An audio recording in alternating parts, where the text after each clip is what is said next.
S&P 500 7일 연속 상승에 찬물을 끼얹는 제롬 파월의 매파 발언이 나왔습니다. 필요할 경우 기준금리의 추가 인상이 준비가 됐다. 더 큰 실수는 금리를 충분히 높이지 못하는 것이다. 이 매파 발언 때문에 최근에 급락한 국채금리가 다시 급등을 합니다. 무려 0.2%나 올랐는데요. 이렇게 증시가 과열이 될 때마다 매파 발언을 통해서 시장을 안정시키는 모습이에요. 이 제롬 파월의 매파 발언 때문에 국채금리가 급등, S&P 500은 1, 2, 3, 4, 5, 6, 7, 8, 8일 연속 상승이 멈췄죠. 하지만 파월의 발언 때문에 증시 분위기가 바뀐다거나 금리 동결할게 올라간다거나 그러진 않아요. 단지 과열됐던 이 증시 반등, 증시 상승이 조정받을 시점에 받은 것 뿐입니다. 특히 S&P 500 같은 경우에는 8일 연속 상승을 했는데 이게 몇 년 만에 나타난 굉장히 의미 있는 신호거든요. 증시 반등 같은 경우도 그 반등의 힘에 따라서 그 다음 움직임이 결정되는 경우가 많아요. 이 반등의 크기가 기존 정고점 부근 혹은 그 이상까지 넘어갔다가 멈춘 거기 때문에, 그리고 8일 연속으로 증시가 올랐다는 것, 어찌 보면 상승장에 어찌 보면 산타랠리의 신호탄으로도 볼 수 있는 그런 상승이 아니었나 하고 생각을 하고 있어요. 이 제롬 파월의 발언, 하지만 시장은 여전히 금리 동결 가능성을 높게 보고 있습니다. 이 제롬 파월의 발언에도 불구하고 시장은 아직까지 금리 동결 가능성을 높게 보고 있어요. 아마 1월달, 3월달 FOMC 마찬가지일 겁니다. 금리 인상 없이 동결될 가능성이 높다고 보여져요. 자, CME 자료인데 금리 동결 예상 93%, 1월달 85, 내년 3월 70, 5월이 돼서야 금리 인하 가능성이 높아집니다. 금리 인상은 하지 않겠지만 금리 인하 역시 빨리 이루어지진 않을 것 같다라는 게 시장의 지배적인 의견이에요. 하지만 언제나 금리 인상과 금리 인하는 우리 시장의 예상, 예측치보다 항상 먼저 더 빨리 왔습니다. 이 사실을 기억할 필요가 있어요. 특히나 금리 같은 경우는 물가의 영향을 받기 때문에 물가에 상당한 비중을 차지하고 있는 이 유가가 현재 굉장히 많이 빠졌죠. 유가가 이렇게 하락 안정이 된다는 것, 특히 전쟁에도 불구하고 하락한다는 것은 의미가 있습니다. 물가 하락에 기여를 할 것이고, 전쟁이 갑자기 확산이 된다거나 큰 이벤트가 발생하지만 않는다면 여전히 이 인플레이션 추이 유지가 될 거라고 생각을 합니다. 특히 S&P 500 월봉을 보게 되면은 이평선들이 이렇게 정배열, 상승장에서 정배열을 펼쳤다가 단기 이평선이 장기 이평선을 이렇게 차례로 뚫고 내려오고 주가가 가장 아래에 있는 역배열로 바뀝니다. 그리고 나서 이번 반등장, 이평선들이 다시 5일, 10일, 20일 이렇게 정배열로 바뀌는 그 과정에 와 있다는 거예요. 그리고 주가 같은 경우에는 월봉 기준으로 흑산병 3개월 연속 하락 이후에 가능성이 높다고 말씀드렸던 11월 양봉이 출현을 했습니다. 그것도 8일 연속 상승이었죠. 이렇게 월봉 기준 장기 추세로 봤을 때 증시는 지난 하락장의 역배열을 정배열로 바꾸려는 시도를 하고 있다. 그리고 지금 8일 연속 주가 상승이 멈춘 지점이 어디냐면 5개월 이동평균선이에요. 주가가 만약에 현재의 고점, 8일 연속 상승분의 고점, 거기를 넘는다면 주가가 5개월 이동평균선마저 넘게 됩니다. 그렇다면 뭐냐면 완벽한 정배열이 이루어지는 거예요. 맨 위에 주가, 그 아래 5개월 이평선, 10개월 이평선, 20개월 이평선, 정배열이 완성이 되는 겁니다. S&P 500을 주봉으로 약간 세밀하게 봐볼게요. 이때 상승 추세를 이탈함으로 해서 제가 4100포인트 여기 이탈하면은 하락 관점으로 바꾸겠다고 말씀드렸었죠. 하지만 4103포인트에서 반등을 했어요. 그리고 또다시 기존의 이 상승 추세 안으로 들어옵니다. 그리고 제가 굉장히 중요하다고 말씀드렸던 4326포인트 여기마저 뚫어서 조정받고 있는 상황인데, 현재 주가가 멈춘 지점, 바로 5개월 이동평균선, 20주 이동평균선, 그리고 하락 채널의 상단. 아까 여기가 5개월 이평선이었죠? 주봉상으로는 20주 이평선이에요. 그리고 하락 추세의 상단에 맞고 떨어진 모습입니다. 지난 시간에도 코스피 관련된 현황을 보여드렸죠. 정확히 떨어질 자리에서 떨어진 거고, 그리고 현재는 이 상승 채널 안으로 다시 들어와 있고, 주요 지지 구간 4326포인트, 주가가 여기 있을 때는 그런 것들이 전부 다 저항이었어요. 하지만 이걸 다 뚫어내고 다시 들어왔기 때문에 기존의 저항들이 다 지지로 바뀝니다. 그런 상황이고, 여기서 관건은 뭘까요? 바로 4326포인트 여기, 그리고 상승 채널의 하단부 여기를 지켜주는지, 이 부근이 되겠죠. 4320포인트 부근, 여기를 지켜준다면 다시 반등을 이어나갈 가능성이 생긴다는 거예요. 그렇게 된다면 이게 바로 산타랠리가 되는 거겠죠. 자, 근데 코스피 같은 경우는 월봉을 봤을 때, 자, 정배열이 아니죠. S&P 500과는 사뭇 좀 다릅니다. 이렇게 온갖 이평선이 지금 다 모여 있어요. 모여진 자리에서 음봉이 떨어졌고 다시 양봉이 나왔는데 그 자리에서 조정을 받았습니다. 이 이평선 수렴 구간에서는 방향성이 크게 나오는 경향이 있기 때문에 항상 조심을 해야 되고 그 방향성을 주의 깊게 봐야 되고 이 구간에서 코스피가 역배열인 상태인데 정배열로 바뀌기 위해서는 현재 여기 2500포인트 여기를 넘어야 됩니다. 이게 관건이에요. 여기를 넘긴다는 2500을 넘긴다는 것 이거는 S&P 500의 현재 구간의 고점 여기를 넘긴다는 것과 같은 의미입니다. 미 증시나 한국 증시나 똑같다는 거죠. S&P 500 기준으로 4394포인트를 넘어야 된다는 거겠죠. 하지만 코스피 역시 S&P 500보다 밸류에이션으로 봤을 때는 저평가 영역에 있습니다. 그리고 이러한 형태일 경우에는 반등이 나왔을 때 세게 나오는 경향이 있기 때문에 여기 2500만 넘어준다면 다시 한번 상승 랠리가 제가 연초에 말씀드렸던 2860포인트 그 근처까지라도 도달할 수 있는 랠리가 다시 한번 나올 가능성을 우리가 염두에 둘 수 있겠다는 거예요. 그 미국 증시에서 특이할 만한 점이 테슬라의 급락이었는데요. 그리고 디즈니의 7% 가까운 상승. 이 특이점이 있었는데 테슬라 같은 경우에 HSBC에서 매도 등급을 부여합니다. 목표가를 146달러까지 하향을 했는데 엄청나게 후려쳤죠. 그 근거는 지나친 가격 경쟁 때문에 마진이 감소하고 있다. 그리고 현재 기업 가치의 굉장히 큰 부분을 차지하고 있는 자율주행과 도조 컴퓨터 이 부분이 굉장히 많이 반영이 됐는데 사실 2030년까지 이익을 내기 어려운 부문이다 라는 거예요.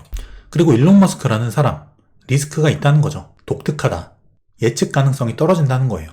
그리고 일론 머스크라는 CEO에 의존하는 의존도가 너무 높다. 이건 역시 변동성으로 작용을 합니다. 그리고 HSBC에 따르면 테슬라는 현재 판매량 늘리기, 마진을 적게 가져가더라도 판매량을 늘리는데 혈안이 돼 있고 현재 호재로 볼 수 있는 사이버 트럭 역시 현금 흐름이 직접 나타나기까지는 18개월이라는 시간이 소요될 것이다.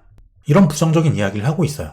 이 보고서 때문에 테슬라가 하루 만에 5.5% 급락을 했는데 HSBC가 제시한 목표가 146달러, 현재 가격 210달러에서 무려 마이너스 30%나 하락한 구간이죠. 뒤에서 다시 말씀드리겠지만 이 테슬라의 기존의 실적 부분, 실적 문제 이 부분 때문에 역시 이평선이 여기서 다 몰려있는 구간인데 여기서 급락이 떨어진 거예요. 이 영향으로 인해서 국내 2차전지 관련주들 제일 새파란 것들이 다 2차전지예요. 관련주들이 전부 다 하락을 한 모습이에요. 그리고 나홀로 급등한 디즈니 무슨 일이 있었을까? 디즈니 같은 경우에는 2021년 피크를 치고 하락했던 이 주가가 2년 만에 거의 3년 만에 이 하락 추세를 빼꼼 돌파합니다. 이거는 내재적인 가치나 기업 모멘텀의 변화가 있을 때 이런 현상이 나타나는데요. 마찬가지로 하루 만에 6.9%가 올라갑니다. 디즈니가 3분기 순이익이 63%가 증가했어요. 무려 전년 동기 대비. 특히 디즈니 플러스 가입자가 700만 명이 증가하면서 누적 1.5억 명 달성을 했죠. 컨센 대비 높은 수치입니다. 하지만 디즈니 플러스 OTT 손실이 현재까지는 굉장히 크죠. 하지만 이 역시 내년 3분기에 흑자 전환을 예상한다. 현재 디즈니 같은 경우에 영화에서 스트리밍으로 트렌드가 옮겨가는 그 과도기에 있어요.